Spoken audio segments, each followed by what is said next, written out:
What's up everyone, welcome back to the channel. This is going to be my review of episode 8 of The Last of Us.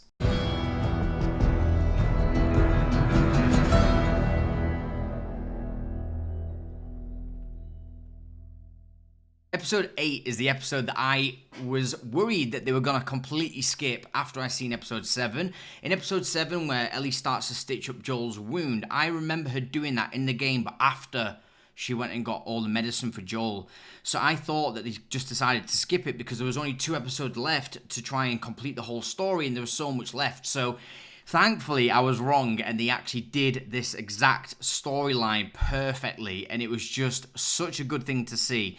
There was a moment where I wish they kind of included a bit more of the infected into this episode. The moment where Ellie meets David, and she's sat inside that barn or that shack or whatever, and she sat with him, she's got the deer, and they're having that conversation. In the game, you don't know whether to trust David or not, and you're really unsure whether he's actually a nice person or not, but you kind of feel like he might be. And then you have this big action scene with all these clickers and infected that come to the shack, and you have to take them out together, and you team up. It kind of makes you feel like you're on each other's side. And then obviously the story plays out, and you realize that David's an absolute pile of shit, and that he should never be trusted, and that he's the worst person ever. And that really worked in the game, and I felt like they could have done that in this episode, where they could have included some of the infected, but again, it wasn't needed because it worked perfectly as well. How they wrote the storyline, how David was played by, I don't know the actor, but he did such an amazing performance as playing David. But this whole episode, it didn't need to have any of the action that we got in the games, so I totally see why they chose not to do it. It's just, as a fan of the games, this is something I felt like I wanted, and it was missed, but it wasn't that missed that it made me not like the episode less. I actually love this episode, and this episode felt like it was so close to the actual game, the game story and how that plays out. Like, the dialogue was so close at times, pretty much word for word. The environments looked exactly the same in certain parts. Just everything felt like that same part of the game, but put onto screen, and they just did such a good job of it. In this episode, we find out that David is part of this community. He's actually a preacher, and he's secretly chopping up people's bodies and feeding the community human remains. I mean, it is clear, but I was unsure at first, but I'm pretty sure that they basically were chopping up that girl's dad, Alec, or whatever his name is, and that they were eating him, which is so messed up. They were definitely doing it. It was a funny moment where the guy brings in to the chef a massive bowl of meat, and she's like, "What's this?" And he looks at her and he's like, "Veal." And she looks at him, and you can just tell that she doesn't believe him, but they just don't ask any questions, because this is the weird thing, though. You can kind of understand in a post-apocalyptic world, if you were starving and you had no food, would you turn to eating humans? You probably would have to, otherwise you're gonna die. So I can kind of understand it, but the weird, twisted part of this is that the community doesn't even know they're eating it, and Dave is just an absolute psychopath who's just going and killing people anyway. He's just an evil person, and it's just so messed up and twisted, but that's why I love this story, because it's just so dark, and this would happen. In reality, this would be a real thing. People would be eating people, and there would be people that were capturing people and chopping them up and feeding them to their friends or family or community without telling them, just to help them survive. It's such a messed up reality, but it would happen, so weird. The performances in this episode were absolutely outstanding. Like, the guy who played David did a really, really good job at playing this weirdo creep that you can kind of start to believe is a nice guy at the beginning, but slowly turns out to be the worst person ever. He did such a great job as playing David. Ellie, though, Bella Ramsey as Ellie was just outstanding to me. She really was impressive. I was so blown away by her performance, and she keeps getting better and better every episode. The more she has to sort of put into her emotions, and now she's having these real difficult moments where she's like about to be tortured, or she's about to have something really awful done to her by David, which she's close to doing towards the end. Bella Ramsey's doing these performances so well. Like, her range in emotion and acting abilities is really impressing me, and I think she just deserves all the praise she can get, because she's standing out to me as just an amazing performance. And just the emotion that she had in some of these moments were like really powerful. Like I remember being in VR cinema with my friends because that's where we watch it. We all watch it in VR every week in the cinema.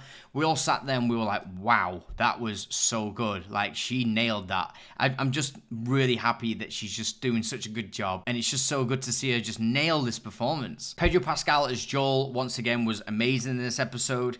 Obviously we only got a small part of him, but the part we got was great because now I feel like Joel's unleashed. We're now getting to like peak Joel. Well, it's not even there yet. That's the thing. We're not even fully there at peak Joel yet, but this is like the start of that, and it was just great to see Pedro Pascal really just turn to this like crazy guy and just torture these guys in like a horrible way. And what was also cool about this moment was that torture method we don't get to see in the first game as I remember, but we get to see that as the aftermath in the second game where Ellie and Dina turn up to this building and you come across this room where there's been two guys that have been tortured by the same torture technique that Joel and Tommy would do to their captives.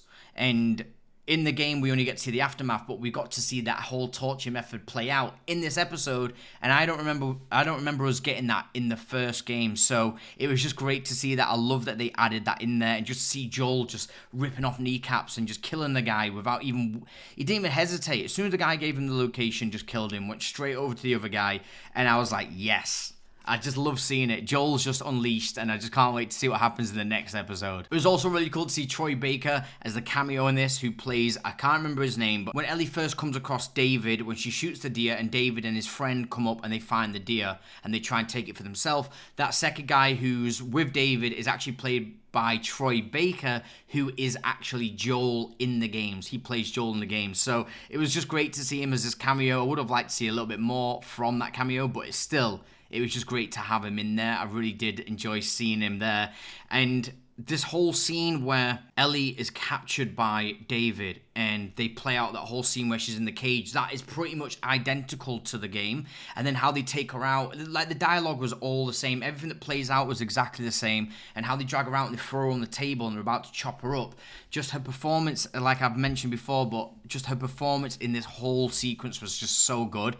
And then she escapes and she goes into the restaurant area.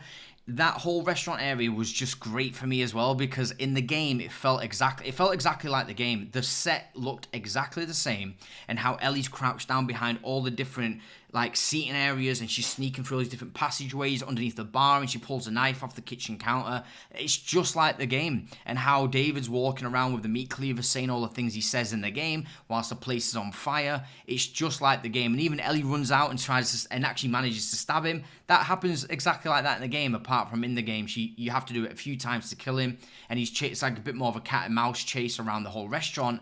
But like, yeah, you didn't need to do that because it's a show. You can just do it exactly how they did it, and it worked perfect. It was like one for one from the game environment to the TV show environment. It felt like the same thing, and I just really did enjoy watching that whole thing play out. And then how Ellie gets pinned down by David and he's about to do something awful to her, and she manages to quickly grab the meat cleaver and smash his face in over and over again for ages. Was like, wow, Ellie's unleashed now as well, and it was so good to see. But Bella Ramsey, just this whole thing was so powerful. I loved how the camera just stayed on Ellie, just going over and over and over again, and it just stayed on for ages whilst Bella Ramsey's just laying out these screams, and it was just such a great thing to see. I love the choice that they just stayed on it. They didn't cut away from it. We didn't need to see his head. You just know it's absolute mush.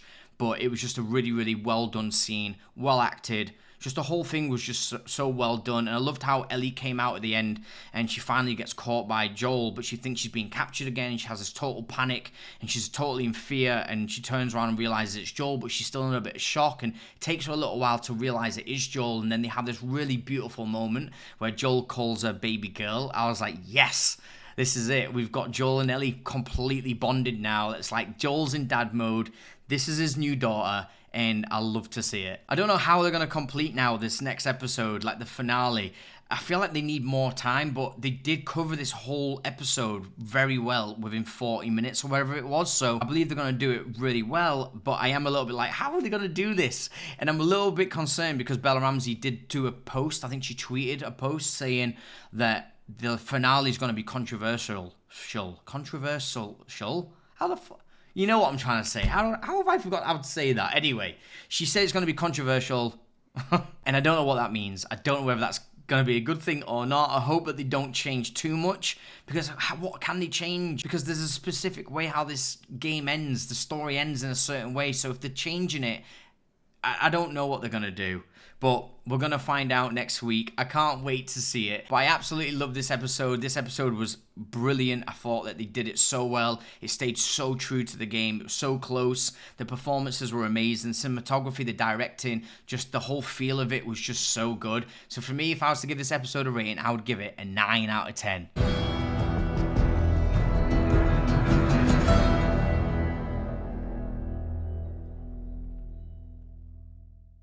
That's it, guys. That's my review. I hope you enjoyed this, and if you did, please drop me a like or let me know down in the comments, did you enjoy this episode, did you not? I'd love to know your thoughts down below, and if you are new here and you want to stay updated with my content, please hit that subscribe button. But once again, thank you so much for watching, guys, and I'll see you all on the next one.